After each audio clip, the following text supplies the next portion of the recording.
प्रदूषण से एक ओर जहां राष्ट्रीय राजधानी दिल्ली गैस चैम्बर बनी हुई है, तो आसपास के इलाकों में भी हालात लगभग एक जैसे हैं। इसी तरह से हरियाणा में भी लोगों को सांस लेने में परेशानियों का सामना करना पड़ रहा है। सूबे के बहुत से जिलों में हालात खराब हो चुके हैं। आसमान में छाए कोहरे की तरह दिखने वाली ये चादर प्रदूषण की है। सोनीपत से लेकर जींद तक हवा की गुणवत्ता खराब हो गई है।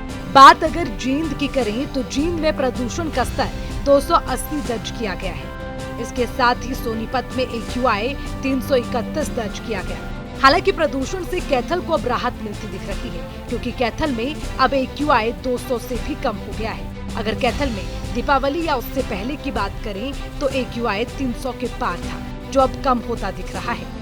इस पर कृषि अधिकारी महावीर सिंह से बात की गई तो उन्होंने कहा कि किसान पराली को जलाने को लेकर जागरूक हैं और पराली की वजह से प्रदूषण नहीं बढ़ रहा, बल्कि वाहनों के धुएं और पटाखों की वजह से हवा का ये हाल हो गया है। सबसे पहले तो हमारे जिले के किसान भाइयों को बधाई दूंगा और उनको मैं धन्यवाद करूंगा कि उन्होंने जो सरकार द्वारा विभिन्न चलाई गई स्कीमों के अंतर्गत उनको समझकर अपने पराली का जितना भी है प्रबंधन किया है। और हमारे यहाँ जिले के अंदर बिल्कुल नाम मात्र की आगजनी की जो पराली की बहुत ही नाम मात्र की घटना हुई है।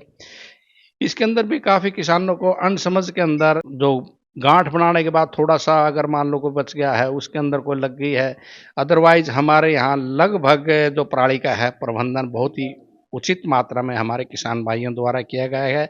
80 से 90% हम कहते हैं। मैं इसको ये कहूँगा कि हमारे यहाँ 90 से 95% तक हमारे जो पराली का है जो किसान भाइयों ने प्रबंधन किया है, और ये हमारे पिछले वर्षों के देखते हुए हरियाणा में सबसे उज्जवल एक रूप है। हवा की गुणवत्ता में सुधार बारिश के बिना एक लंबी प्रक्रिया है।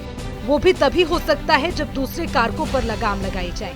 वहीं बात अगर राजधानी दिल्ली की करें तो दिल्ली में हवा की गुणवत्ता में मामूली सुधार होने के बाद ग्रेड 4 हटाकर ग्रेड 3 लगा दिया गया है। राजधानी दिल्ली में ग्रेड 4 फिलहाल हटा लिया गया है, लेकिन ग्रेड 3 की पाबंदियां राजधानी दिल्ली में लागू है। प्रदूषण में मामूली राहत मिलने के बाद ग्रेड 4 की जो पाबंदियां हैं उसको हटाया गया है। हालांकि ग्रेड 3 लागू है। ग्रेड 4 में जो पाबंदियां थी उसके मुताबिक जो सरकारी प्रोजेक्ट के निर्माण है उस पर रोक थी, लेकिन अब चूंकि ग्रेड 4 हटा दिया गया है तो सरकारी जो निर्माण है वो हो सकते हैं। लेकिन ग्रेड 3 चूंकि लागू है तो अभी भी निजी निर्माण और निजी तोड़फोड़ पर रोक है। जो BS3 पेट्रोल BS4 डीजल गाड़ियां हैं उनके जो प्रवेश दिल्ली प्रवेश में और दिल्ली में चलने पर रोक है। तो कई पाबंदियां अभी भी लागू है। दिल्ली के ऐसे इलाकों में जहां पे प्रदूषण लेवल बहुत ज़्यादा है वहां पे आर्टिफिशियल रेन कराने की भी तैयारी है। IIT कानपुर से लगातार संपर्क में है। मौसम और आने वाले दिनों के प्रदूषण को देखते हुए दिल्ली सरकार कृत्रिम बारिश का डिसीजन ले सकती है, लेकिन फिलहाल अभी भी प्रदूषण का खतरा दिल्ली NCR के लोगों पर बना हुआ है। कैमरामैन प्रियदर्शन के साथ दिल्ली से सूर्य समाचार के लिए विनय सिंह।